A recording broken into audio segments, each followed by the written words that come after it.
I convey to you greetings from the Kingdom of Buganda, which is a constituent part of Uganda, a country found in East Africa. I also bring you my personal greetings. I was supposed to be present in person at the gala, but the US government policy limits issuance of entry visas except in situations of emergency. And their definition of emergency is interpreted as health issues.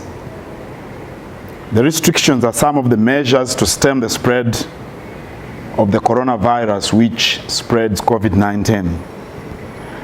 I'm nonetheless glad to speak to you from my office at the headquarters of the kingdom in Bulange, in Kampala, which is the capital city of Uganda.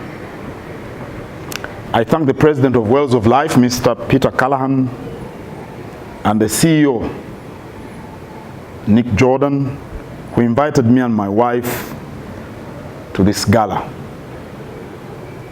I was introduced to Wells of Life by Father Mark Sechuala in 2018. I was fascinated by their proposal of providing safe and sufficient quantities of water to the people in the kingdom. Water is one of the most important resources for the sustenance of our lives. We usually talk about precious metals or minerals or oil, and these days we point out ICT as a vital component for development and growth. Even now, I'm able to address you thanks to ICT. However, the most profound resource is water, in my opinion. Its availability improves the quality of life we live.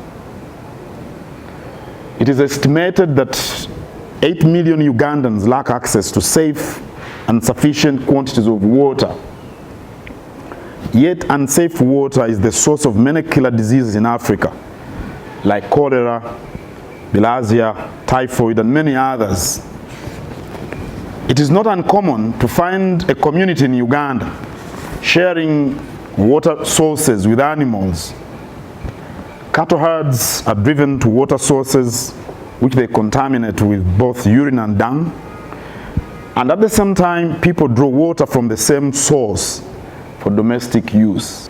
One of the most common occurrences are women and children seen traveling long distances in search of water, especially during the dry seasons. Ironically, Uganda is gifted by nature with plenty of lakes, rivers, swamps, and other water bodies. I cannot go into details here why we fail as a country to provide sufficient supplies of water to the citizens, but I'm clearly aware that without water, we cannot experience social and economic transformation.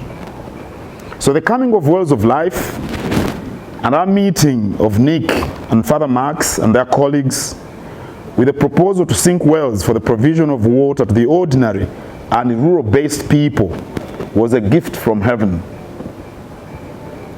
Water can be the difference between life and death, because contaminated water leads to death. Conversely, a homestead with safe and sufficient quantities of water is going to be healthy. They're going to produce food. Healthy children are going to go to school. All sorts of engagements can take place when people are healthy. The Kingdom of Buganda is a nearly 1,000 years experience of a way of life headed by a king with an unbroken chain at the helm in those many years. And while the kingdom is synonymous with culture and heritage, the well-being of the people is our focal point. What we do focuses on the people, because it is the people who are symbolic of culture and heritage. When the people are healthy and happy, thanks to the provision of the most vital resource, water, then our mission to bring about social and economic transformation becomes achievable. And our association with Wells of Life comes in very handy in that regard.